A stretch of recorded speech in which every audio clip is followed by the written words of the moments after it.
vai ser preciso muito mais pra me fazer recuar.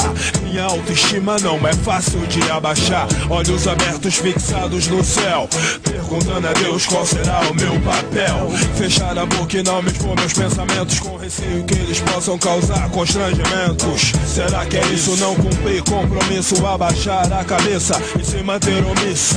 A hipocrisia, a demagogia, ser entregue à orgia, sem ideologia. A maioria fala do amor no singular. Se eu falo de amor é de uma forma impopular.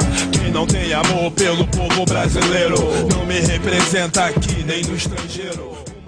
Primeiramente eu sempre agradeço a Deus, porque Deus ele provê tudo na minha vida.